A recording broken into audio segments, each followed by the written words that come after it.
Good morning, students. Today we will discuss about the remaining portion of the civilization, that was the Chinese civilization. The Chinese civilization flourished in the region of Great River Huanghu around 1800 BC. जो Chinese civilisation थी बेटा, ये river हवांगहो के around थी और 1800 BC में ये उसके अराउंड का टाइम पीरियड था इसका. This civilisation developed and flourish in the Shang dynasty. इसको चलाने वाला कौन था? उसकी डायनेस्टी का नाम क्या था? शैंग. और इसके बाद किसने काबू किया, इसको कब्जा किया? चाओ और झाओ डायनेस्टी ने इसके ऊपर कब्जा किया. अब टाउन प्लानिंग कैसी थी? कहता जब चाइनीज सिटीज जो थे वो डिजाइन की गई तो कौन कौन सी चीजें दिमाग में रखेंगी? एक तो कमांड कौन करेगा? Command of the head. After that discussion among the scholars, philosopher and builders. क्या क्या डिस्कशन के टॉपिक्स होंगे इनके बीच में? Combination of heaven, earth and humankind. Earth, स्वर्ग, ह्यूमन काइंड मतलब इंसान, इनके बीच का कम्बिनेशन, कैसे इनको हमने कॉप अप करना है. फैंग शुई का मतलब होता है हारमोनी, पीस मेंटेन करना. यिंग गाओ का मतलब होता है system of urban design and management, urbanisation और उसकी मैनेजमेंट कैसी होगी. फैंग ली का मतलब होता है सिस्टम ऑफ नेबरहुड डिजाइन, कि आपस में जो नेबरिंग प्लेसेस हैं उनके साथ इनका डिजाइनिंग कैसे होगा. तो टाउन प्लानिंग जब की उन्होंने तो ये सब चीजें इनके माइंड में थी.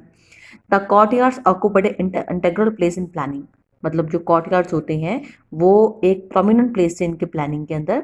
This was used as the common public spaces. Courtyard का इस्तेमाल करते थे पब्लिक प्लेसेस के लिए, जैसे गार्डनिंग हो गया, नेचुरल लैंडस्केप हो गया, combined within the water bodies are used to beautify the area. उसके आसपास पानी पानी था ताकि हम एरिया को क्या करें, ब्यूटीफुल शो कर सकें. It was the map of China. Shang dynasty was there. ठीक है, यहाँ पे गल्फ ऑफ जिली है, हैंग जाओ बे है, यहाँ पे मूलर बासिन है. ठीक है, ये सारा आपका ये desert area, Gobi desert is one of the desert that is in China. और ये आपका एनयांग ये एरिया आता है आपका. देन जियान, जैनगुजो, ये सारे एरियाज जो हैं आपकी इस बाउंड्री में आते हैं. इसमें बताया गया है कि ये कहाँ तक फैला हुआ था आपका Chinese civilisation. Within the city the markets were on the first floor. जो मार्केट्स होती थी फर्स्ट फ्लोर पे थी, and the residencies on the second floor. और जो रेजिडेंशियल एरिया था वो सेकंड फ्लोर पे था. And the placement element of unity was reflected all the level. और हर लेवल पे लगता था कि यूनिटी पाई जाती है हर काम करने में. नेबरहुड फेस्ड ए कॉमन कोर्टयार्ड. और जो आस पड़ोस था वो एक कॉमन उनका पब्लिक प्लेस होता था जो कि कॉमनली सारे यूज करते थे. But about the society, Asian Chinese society consisted of several classes. इसमें बहुत सारी क्लासेस थी. किंग सबसे टॉप पे था, बहुत पावरफुल और इन्फ्लुएंशियल पर्सन होता था. सेकंड कैटेगरी नॉबल्स की थी जो उसको असिस्ट करते थे काम करने के लिए. उसके बाद मर्चेंट, क्राफ्टमैन, फार्मर्स आते हैं, जो कि थर्ड लेवल आता है हायरार्की का. यानी कि पहला आपका आता है किंग, देन आपका आता है नॉबल्स, थर्ड आते हैं मर्चेंट, क्राफ्टमैन एंड फार्मर, और स्लेव्स आते हैं बॉटम में, दास जिसको बोलते हैं. ज्वाइंट फैमिली सिस्टम यहाँ पॉपुलर था इस सिविलाइजेशन में. ज्वाइंट फैमिली में मतलब दादा दादी, मामा, फूफा, चाचा जब इकट्ठे रहते हैं सारे. Several generation live together in the same house. काफ़ी देर तक जनरेशन जो थी एक ही हाउस में, एक ही किचन होती है उनकी. अभी भी देखो हमारे गाँव में क्या है, ज्वाइंट फैमिली सिस्टम है. The head of the family got the highest respect. जो फैमिली के हेड होता है, जैसे कि हमारे दादा जो होते थे वो हेड ऑफ द फैमिली होते थे, उनको सबसे हाईएस्ट पोजीशन रिस्पेक्ट दी जाती थी.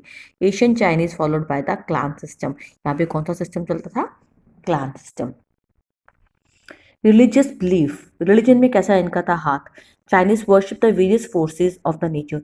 वो नेचर को पूजते थे. इंसेस्टर वर्शिप वॉज द, जैसे जो हमारे इंसेस्टर थे, हमारे पूर्वज, उनकी पूजा की जाती थी. They believe that after that the ancestors turn into a powerful souls and acquired the magical powers. उनके हिसाब से जब इंसान मर जाता था तो जो हमारे पूर्वज होते थे उनमें पावरफुल आत्माएं आती थी और बहुत ही मैजिकल जादुई शक्ति होती थी उनके पास. Even they could punish them और help them to take decision. वो उनको पनिश भी कर सकते हैं और उनकी मदद भी कर सकते हैं डिसीजन लेने के लिए.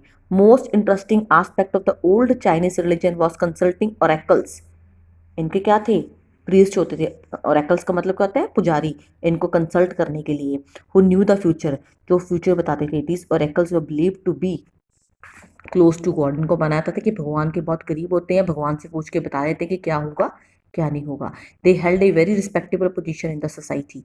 बहुत ही इनकी इज्जतमान होती थी. Later many people followed Confucianism. Confucianism was founded by Confucius, who was a Chinese teacher, politician and philosopher था। कॉन्फ्यूशियस जो था एक चाइनीज टीचर था जिसने कॉन्फ्यूजनिज्म जो था वो डेवलप किया। आज का टॉपिक बेटा हमारा यहाँ तक है। यू विल प्रोसीड फर्दर बेटा। आज आप वीडियो देखोगे, इस चैप्टर को पढ़ोगे इतना। थैंक यू बेटा, हैव ए नाइस डे।